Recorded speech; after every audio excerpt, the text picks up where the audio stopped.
Hey everybody, welcome to FoundFlix. On this Ending Explained, we'll be looking at 2017's Mayhem, where a duo played by the charming Steven Yeun and Samara Weaving have to fight to survive when a virus outbreak takes over an office building. This brutally violent, action-packed thrill ride is definitely worth a watch. And if you'd like to, it's available right now as a Shudder exclusive. Our sponsors for this video. Thanks guys!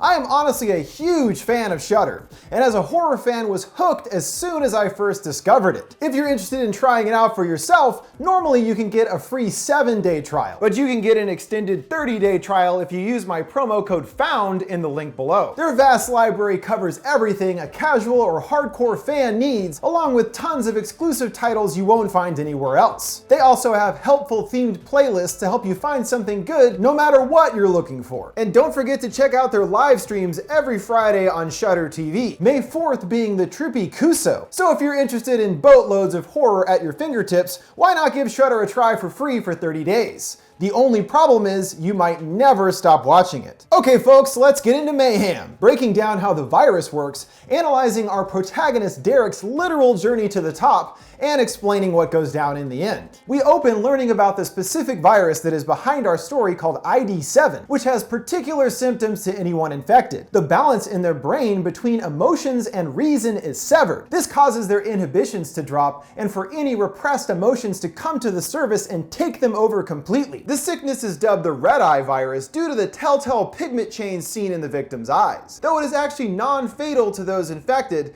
and their symptoms eventually recede. As anyone under the influence of ID7 is not in control of their actions, the debate became what to do to those who have been and committed murder. The first legal case involving a man, Neville Reed, who stabbed a coworker to death with a pin when infected, and it was determined by the court thanks to a loophole that Neville wasn't liable for his actions, and the case was dismissed, establishing this outcome as a precedent for similar cases thereafter. This loophole was discovered by Derek, who is struggling to work his way up the corporate ladder at the Tower and Smythe consulting firm. And even though he knew Neville was guilty for the murder, that verdict got him a promotion and a corner office. So who's complaining? Unfortunately for him, that's the only way to get to the top at TSC. A culture, he says, fueled by greed, duplicity, and moral decay, which is something that's become more commonplace for him as he ascends within the company. Derek meets with a client, Melanie, who pretends to be a lawyer hoping to get a little more time on a foreclosure. But rather than help her, he says there's nothing he can do, and dismisses her, having her dragged out by security. But the underhanded corporate nature soon turns on Derek when an upper-level associate, Kara, decides to set Derek up, forging documents incriminating him to take the fall for her own mistake. Derek wants to plead his case to the nine members of the firm's board, who vote on every major decision at the company. But they all agree with the boss that Derek should be hung out to dry. So the HR rep, known as the Reaper for his cold and calculated nature, is sent to make his firing official. Just then, outside, a SWAT team barrels down the street surrounding the building. The building has been quarantined after ID7 was discovered in the air ventilation system, so no one is allowed to leave to keep the virus contained. Since the virus is airborne, everyone in the building is infected. However, the CDC has already released a neutralizer into the building, and after 8 hours, all traces of the virus will be gone. And it indeed seems the symptoms are already occurring. Derek getting punched in the face and knocked to the floor. And at that moment, his own infection is triggered, filling him with rage. He decides to try again to talk to the board, wanting to do things the right way, but is instead led to the basement and beaten up by the bull. His friend then makes a grand entrance, attacking the bull and saving Derek. But in the ensuing struggle, he is pushed onto a large exposed nail on a board, and Derek is locked in a room, finding that Melanie is in there with him too, who of course isn't too happy to see him spitting in his face. But Derek thinks he has an idea that would be mutually beneficial. If she helps him get to the boss, he can get her to the woman that can void their foreclosure on her home. First, Derek has some other business to take care of,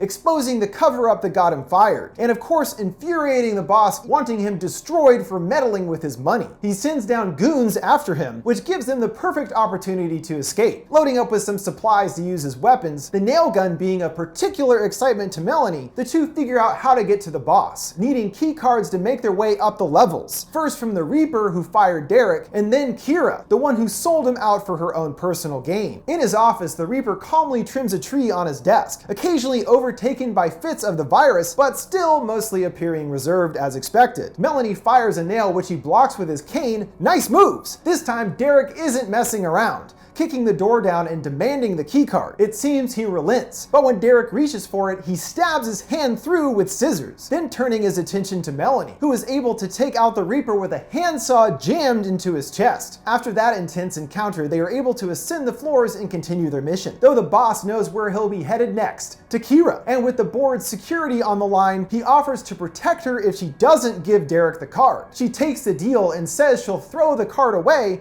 but instead hands it off to her beleaguered assistant Meg to hide as a backup plan. Finding the level mysteriously mostly vacant, it's clear why when they come across Kira surrounded by a band of other followers ready to kill on her behalf, leading to both sides engaging in a brutal melee. Our heroes are able to dominate the others, slaying them while shrouded in heavy fog, which looks really cool, ready to confront Kira. But of course she wants to negotiate, offering a truce in order to give them what they want. Derek agrees to this, and Kira points out that she believes him, which she blames on why he is doomed to never achieve greatness in the firm. She calls for Meg to bring the card in, but it's burnt and destroyed. It turns out that the big boys got to her first, offering her a promotion to destroy the card since they assumed Kira would betray them for herself. And after Kira insults her one too many times, Meg loses it to the virus, attacking Kira, stabbing her over and over. From the beginning of working at the firm, Derek has struggled with fitting into the greedy corporate world, as pointed out by Kira. But the point is that he doesn't belong in a place like this, which the virus is actually making him come to terms with. And in a rare moment of downtime, he apologizes for how he treated Melanie and offers to look again at her foreclosure, this time actually providing her with helpful information that whoever signed it can veto it. Figuring out another way to the top, they target Irene Smythe, the other head of the company who can give them access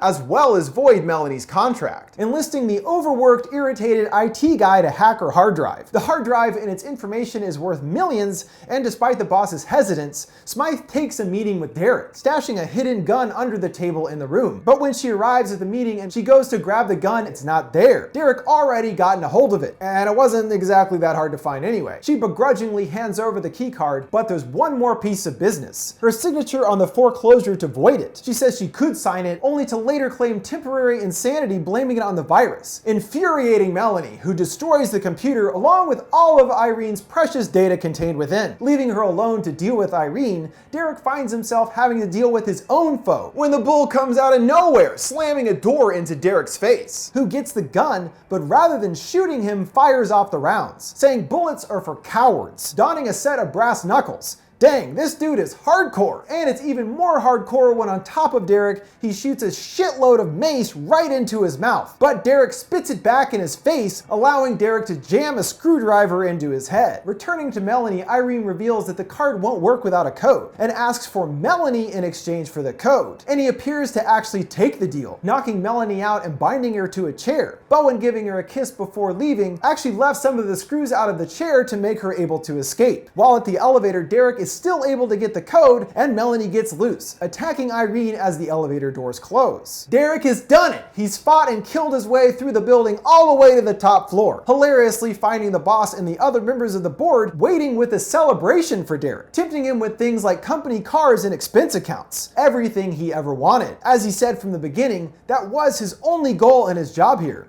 success. And now it's laid out in front of him for the taking. But as we've learned, this world isn't for Derek, saying no to the offer after seeing Melanie's foreclosure. His decision made, shockingly the girls attack him, and then it's just down to Derek and the boss. The boss tosses a mound of coke at Derek, donning Bull's brass knuckles and triumphantly launching through the air, landing a blow right on the boss's face, bringing him to the edge of a railing that, since we're on the top floor, is a long way down to the bottom, then putting his fate up as a vote for the board to decide on, all unanimously voting for his demise. Derek unleashes a mighty punch, sending him on a free fall all the way to the ground floor. After this, Derek does get to plead his case to the 9, doing things the right way just as he intended. Well, sort of. A couple people died, pleading with the board that based on these wrongdoings, he deserves his job back, all he was hoping for in the first place. But they don't just offer his job back, but the boss's, the absolute top tier of success imaginable, and he takes the gig, using his newly bestowed power to sign his name as CEO on Melanie's foreclosure to veto it, and then promptly quits. He of course escaped all criminal charges thanks to the precedent of the Neville case, but he didn't escape without any emotional scars,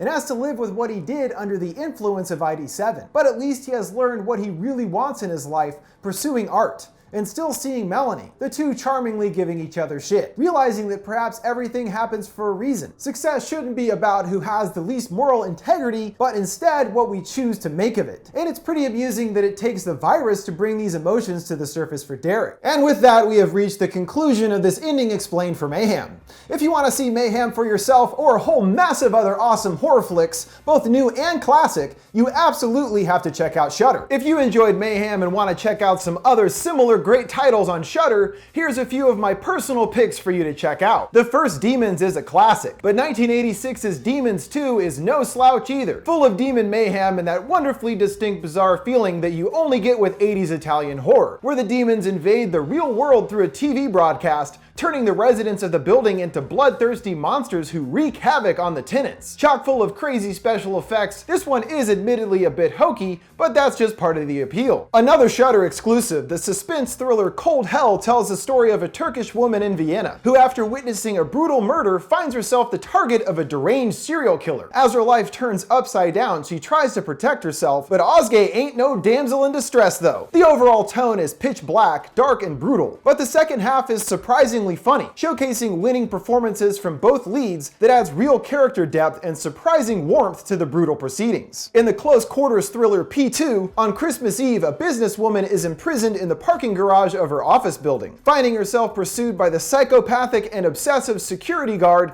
that it turns out has been stalking her for quite some time, leading to a murderous game of cat and mouse between the two. With a simple premise, small cast of characters, and confined location, P2 is able to really ratchet up the tension, taking the battle between the two to seriously intense levels, as the story twists and turns in surprising directions. Don't even get me started on the dog scene. It is insane! By far the silliest and most fun of my selections, DEATHGASM follows two wannabe metalheads living in rural New Zealand, who unintentionally summon a demon through playing ancient evil song The Black Hymn. Full of juvenile humor melded with extreme splatter gore, i.e. a chainsaw going up someone's tailpipe, the hyper energy of DEATHGASM is hard not to be charmed by. Following in the footsteps of Peter Jackson's early splatter films like Dead Alive, DEATHGASM manages to carve its own path into the pantheon of modern horror comedy classics. Then we have Battle Royale, the action-packed bloodbath where a class of junior high schoolers is forced to fight to the death by the Japanese government. It's extremely well done, particularly the violent action sequences,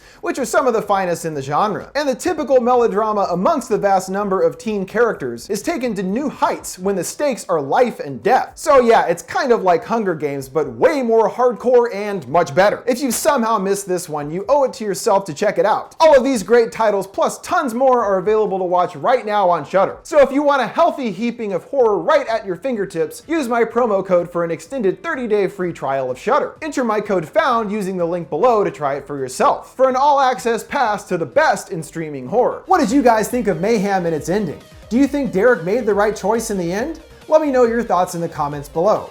Make sure to like, subscribe, and follow me on social media at FoundFlix. Thanks for watching. See you next time.